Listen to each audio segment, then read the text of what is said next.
আসসালামু আলাইকুম রহমতুল্লাহ।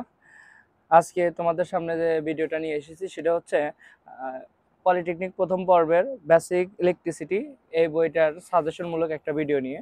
তোমরা অনেকেই আমার কাছে কমেন্ট করেছো যে স্যার আমাদের সামনে যেহেতু মিড টাইম পরীক্ষা, সেই হিসাবে আমাদের একটা তুলনামূলক একটা সাজেশন দেন যেন আমরা এখান থেকে ভালো একটা রেজাল্ট করতে পারি। তো অনেকেই জানাইছে যে স্যার আমাদের মিড টাইম পরীক্ষার জন্য দিছেই হচ্ছে মাত্র দুইটা অধ্যায়। একটা হচ্ছে ইলেকট্রিসিটি ইলেকট্রিসিটি এবং এর প্রকৃতি, এবং দ্বিতীয় অধ্যায় হচ্ছে পরিবাহী, অর্ধপরিবাহী এবং অপরিবাহী। তাহলে আজকে আমরা দেখব যে এইগুলোর মধ্যে কোনগুলো গুরুত্বপূর্ণ, কোনগুলো পরীক্ষাতে বেশি বেশি আসে, এগুলো নিয়ে আমাদের আজকের এই ভিডিও। সাজেশনের জন্য আমরা চলে আসবো প্রথমে হচ্ছে আমাদের প্রথম যে অধ্যায় ইলেকট্রিসিটি এবং এর প্রকৃতি। এখানে আমরা ডাইরেক্ট প্রশ্নতে চলে আসবো। আগে প্রশ্নতে চলে আসার পরে দেখো এখানে কিছু প্রশ্নগুলো দেওয়া আছে। যেরকম দেখো এটা কত সালে আসছে, তোমরা শুধু একটা জিনিস লক্ষ্য করবা যে কোন প্রশ্নগুলো বেশি সালে আসছে। যে প্রশ্নগুলো বেশি সালে আসছে আমরা ওইগুলো পড়বো, ইনশাল্লাহ এর ভিতর থেকেই কমন পড়বে।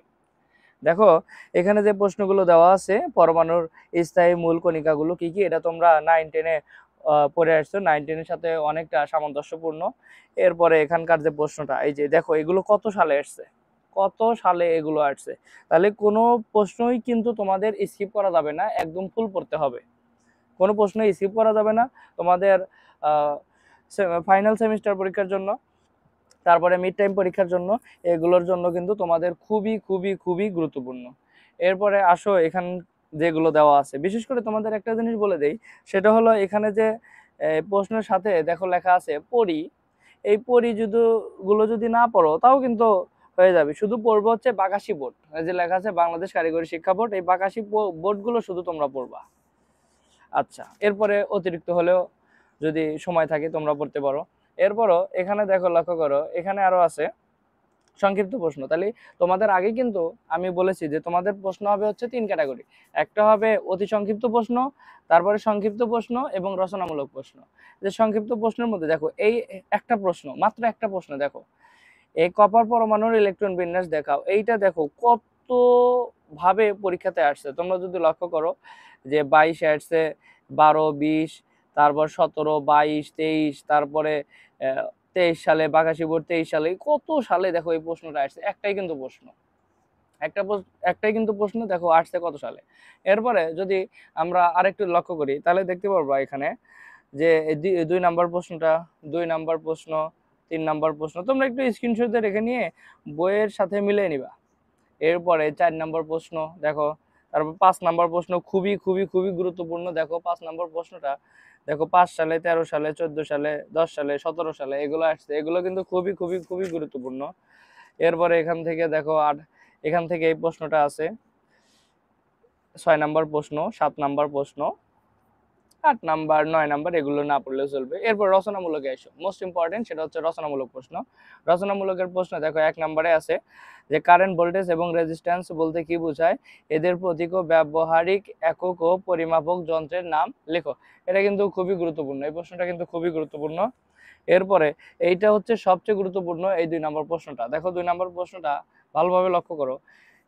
তামার অ্যাটমের গঠন প্রণালী বর্ণনা করো। অর্থাৎ অ্যাটম মানে হচ্ছে পরমাণু, তাহলে একটি কপার বা তামার পরমাণুর পারমাণবিক গঠন বর্ণনা করতে বলছে। দেখো এটা কত ভাবে প্রশ্ন আসে, একটা প্রশ্ন, মাত্র একটা প্রশ্ন, দেখো কত সালে কত ভাবে আসছে। এটা কিন্তু মোস্ট ইম্পর্টেন্ট, এই 2 নাম্বারটা। 2 নাম্বারটা গুরুত্বপূর্ণ, 3 নাম্বারটা গুরুত্বপূর্ণ, 4 নাম্বারটা গুরুত্বপূর্ণ, এরপর 14 নাম্বারটা, 5 নাম্বারটা গুরুত্বপূর্ণ। এগুলো কিন্তু সবই গুরুত্বপূর্ণ, এগুলো পড়বা। তাহলে এর মাধ্যমে আমাদের কিন্তু প্রথম অধ্যায়টা শেষ হয়ে গেল। এইগুলো পড়বা, অতিরিক্ত কোনো কিছু পড়ার দরকার নেই। এরপরে আসে হচ্ছে আমরা যদি চলে যাই এর পরবর্তীতে, দেখো এগুলো পড়ার আগে তোমাদের একটা কথা আমি বলে নেই। এখানে দেখো কিছু ম্যাথ আছে, এই ম্যাথগুলো কিন্তু পড়তে হবে। এই যে এখানে এটা কিন্তু খুবই গুরুত্বপূর্ণ। এই যে আছে যে আর সমান রো এল বাই এ, এই যে এটা যে আছে, এই প্রশ্নটা কিন্তু খুবই গুরুত্বপূর্ণ। তারপরে আছে এটা প্রমাণ করতে হবে। এটার উপর ভিত্তি করে বেশ কয়েকটা অঙ্ক দেওয়া আছে, দেখো এখানে কিছু অঙ্ক দেওয়া আছে। এই অঙ্কগুলো এই ম্যাথগুলো সলভ করতে হবে। উদাহরণ 1 উদাহরণ 2 দেখো এগুলো কত সালে আসছে। এরপরে উদাহরণ 3 তুমি যদি একটা পারো একটা সূত্র দিয়ে, তুমি যদি এই সূত্রটা জানো, একটা সূত্র জানো যে R equal rho L by A, তুমি যদি এইটা জানো তাহলে এই সূত্র দিয়েই কিন্তু মোটামুটি সবগুলো অঙ্কই তুমি করতে পারবে, একদম ইজি অঙ্কগুলো। যদি কেউ বুঝতে না পারো অবশ্যই আমাকে কমেন্ট করবা, আমি এগুলো সম্পর্কে তোমাদের আর একটা ভিডিও বানাবো, কিভাবে ম্যাথগুলো সলভ করতে হয় এগুলো নিয়ে আমি তোমাদের জন্য একটা ভিডিও বানাবো। লক্ষ্য করো এটা। এরপরে এখান থেকে সব অঙ্কগুলো একই রকম, তুমি এক নজরে একটু দেখবা হ্যাঁ যে তুমি লিখতে পারো কিনা। এরপরে আমরা চলে আসি যে অতি সংক্ষিপ্ত প্রশ্নতে আমরা চলে আসি। অতি সংক্ষিপ্ত প্রশ্নের মধ্যে দেখো এগুলো কত সালে আসছে, দেখতেছো এগুলো কত সালে আসছে, সুতরাং এগুলো খুব ভালো করে পড়তে হবে এখান থেকে। এরপরে আসো, এরপরে এখান থেকে যেগুলো বোর্ডে আছে শুধু বোর্ডের গুলো পড়বা, সব বোর্ড বোর্ড ছাড়া কোনো কিছু পড়বা না। আর যদি হ্যাঁ তোমার যদি এক্সট্রা আরো কিছু দরকার হয় তাহলে তুমি এখানে বোর্ড বাদ দিয়েও পড়তে পারো। এরপরে আসো সংক্ষিপ্ত প্রশ্ন। সংক্ষিপ্ত প্রশ্ন দেখো 1 নাম্বার মোস্ট ইম্পর্টেন্ট, দেখো 1 নাম্বার কত সালে আসছে। 1 নাম্বার পড়বা, প্রশ্ন মিলিয়ে নিবা বইয়ের সাথে। এরপরে 2 নাম্বার পড়বা, 3 নাম্বার পড়বা, 4 নাম্বার পড়বা। তারপরে এইদিকে যদি আসো তাহলে এখান থেকে তুমি ম্যাথ আছে 5 করবা, 6 করবা, 7 করবা, এই অঙ্কগুলো দেখো। এরপরে আসো হচ্ছে 9 করবা।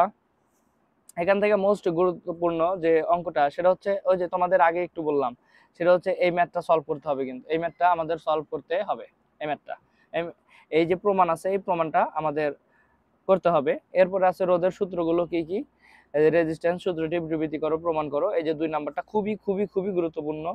3 নাম্বারটা পড়বা, 3 নাম্বারটা পড়বা, 3 নাম্বারও গুরুত্বপূর্ণ। ইনশাল্লাহ এগুলো পড়লেই আশা করি তোমরা পরীক্ষাতে ভালো একটা রেজাল্ট করবে। আর চ্যাপ্টারটা ছোট, তোমরা যদি একদিন 2 দিনেই তোমরা আশা করি শেষ করতে পারবা। ভিডিওটি ভালো লাগলে অবশ্যই আমাদের পেজটি ফলো দিয়ে রাখবে এবং নতুন নতুন ভিডিও পাওয়ার জন্য আমাকে উৎসাহ দেবে, কমেন্ট করবে ইনশাল্লাহ। আজকের মতো এই পর্যন্তই, আল্লাহ হাফেজ।